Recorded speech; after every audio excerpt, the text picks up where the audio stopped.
Here's my quick guide for setting up and using a junior ISA.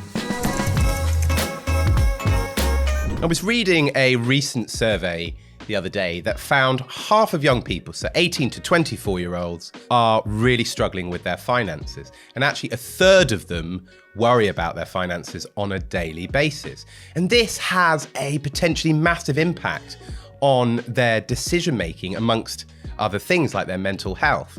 There was a report by WageStream that found that financial stress can actually impact a person's IQ by up to 13 points. So it actually makes you less intelligent. So why are things so difficult today? Well, I'm sure you've noticed the price of everything is pretty painful. We've had a cost of living crisis that means stuff costs about 20% more than it did 3 years ago.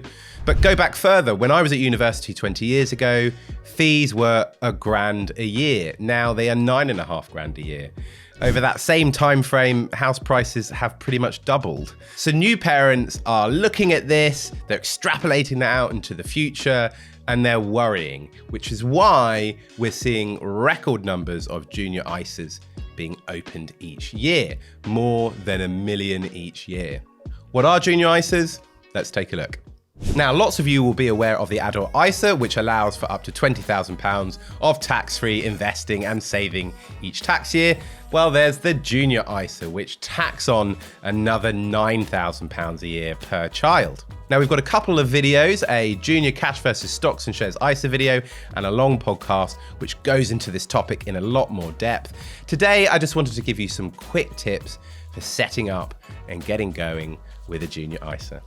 Tip number 1, consider stock market investing rather than cash. Now, when you look at the figures, around 2/3 of junior ISAs that are opened are cash ISAs. And I personally think this is a bit of a mistake because you've got so much time. With 18 years, that's plenty of room to ride out the ups and downs of the stock market and potentially access better rates of return. Now, it will involve taking some investment risk, but there are ways of managing this, which I'll cover in just a sec. Tip number 2, if you've just had a kid, don't hang around to open a junior ISA, get going today. I did some rough calculations on this, and if you contribute about £50 a month from the moment they're born, using a relatively conservative 5% rate of return, then at age 18, they'll have about 18 grand. But if you wait until they're 7, that will be about half. So you really want to get going today because compound growth is doing a lot of that heavy lifting, and it's a force that grows over time. So the longer you give it, the more impact it will have on your portfolio. So don't wait to do this. Tip number 3, diversify using funds and ETFs. Now, I mentioned you're going to have to take some investment risk if you're using a stocks and shares junior ISA. I wouldn't go try picking stocks. It's really hard to get these calls right. I know lots of investment professionals with masses of resources and experience who get this wrong all the time. Use diversified products. These will spread your investment risk amongst lots of different companies. So if there's a big problem in one of them, the others will buffer that. Tip number 4, consider costs. Costs are important because they can have a big impact and chip away on your returns, particularly over long periods of time. So you really want to try and keep them as low as possible. There's your investment management costs, so the products that you buy. Active products like funds and investment trusts have professionals selecting investments for the portfolios. So those are more expensive than passive products like ETFs and trackers, which just buy all of the same investments in a particular market. One approach is to blend the two of them together so you get a lower average cost than if you were just buying active products, but also still some potential of some market outperformance. The other costs to consider are the investment platform costs. So shop around for the best deal on your junior ISA.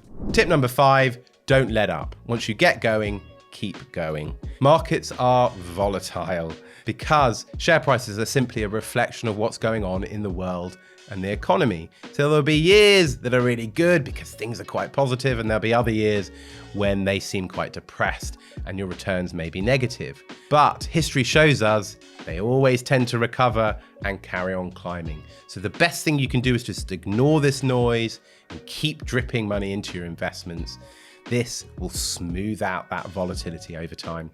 Tip number 6, use the junior ISA to teach your kids about money. One of the big concerns is at 18 years old, when the junior ISA converts into an adult ISA, is that they'll go away and blow all of that cash. Well, beforehand, what's often recommended is that you use the junior ISA and start introducing them to the concepts of money and the concepts of investing. At 16, they can take the reins and actually start investing themselves. They obviously can't withdraw any money.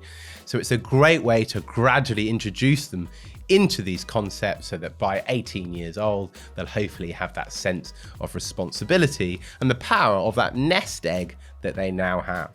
Thanks for watching. If you've got any comments on junior ISAs, please leave them in the comments box below and I'll get back to you.